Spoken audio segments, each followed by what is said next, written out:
Today, we're going to tackle a massive question about good and evil. But you know what? The answer isn't in some old philosophy book.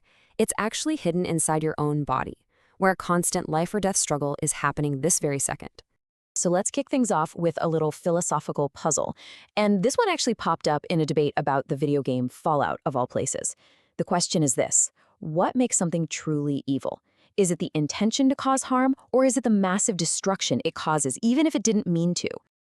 And check out this comment. The argument here is that the real danger isn't some mustache-twirling villain. Nope.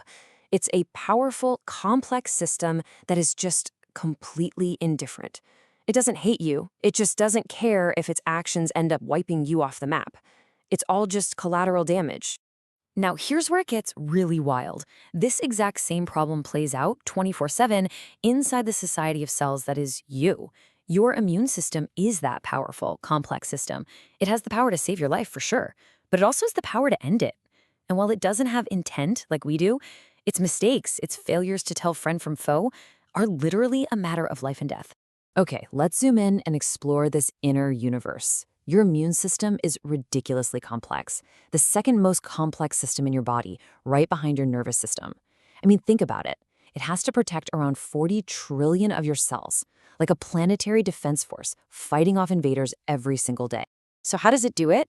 Well, it has two main branches. First, you've got the innate system. This is like your body's police force, the first responders. They use general weapons, kind of like guns, to fire at anything that looks out of place. But then you have the adaptive system. These guys are the special forces. They develop these incredibly specific heat-seeking missiles called antibodies that lock onto one single target. But here's the catch. For any of this to work without your body just destroying itself, all these immune cells have to go through some serious training. They have to learn one absolutely critical lesson: how to tell friend from foe, or, good from evil. And this all-important education, it happens in a tiny little organ called the thymus. You can think of it as a super demanding and honestly super brutal boot camp for a special type of immune cell, the T cell. This is where they learn the rules of war. And when I say brutal, I am not kidding. The training is so intense that most of the T-cell recruits just don't make it out. If they show even a tiny sign that they might be a danger to the body, they are forced to, commit suicide. This whole process of weeding out the bad apples is called negative selection. It's basically the system's way of finding potential traitors before they can do any damage. Any T-cell that freaks out and attacks your own healthy tissue, your self-proteins, gets identified and eliminated on the spot. This is how you build a tolerant immune system. And get this, the process is unbelievably fast and efficient. The moment a T-cell makes a mistake and recognizes one of your own proteins as an enemy, bam! Within minutes, it's frozen in its tracks. Just 2 hours later, the self-destruct program kicks in, and in a few more hours, it's gone, cleaned up by other cells. There is absolutely no room for error. So what happens when this critical education system fails? What happens when T-cells that are supposed to be your bodyguards graduate from boot camp with faulty orders and become attackers instead?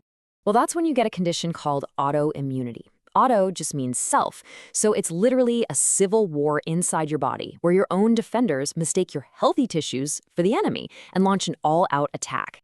Here's a great way to think about it. A normal immune system is like a good burglar alarm. A bad guy breaks in, the alarm goes off, police get called. Simple. But an autoimmune response, that's a faulty alarm.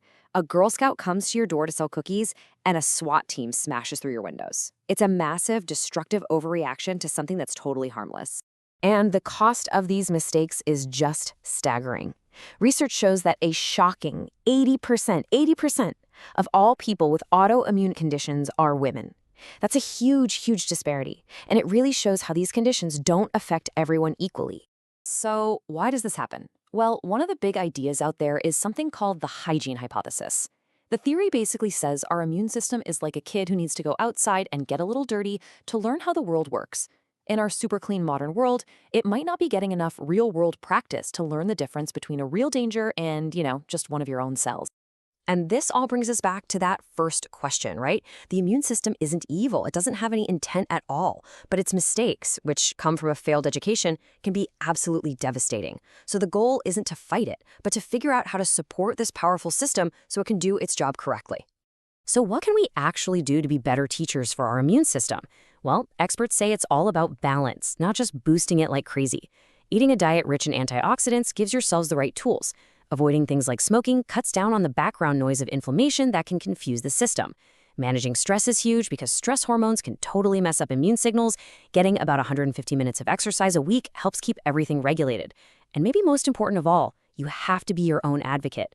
These conditions can be really tricky, so fighting for your own health is absolutely critical. In the end, your immune system is a classic double-edged sword. It's not some weapon we need to keep upgrading. It's more like a student that's in school for its entire life.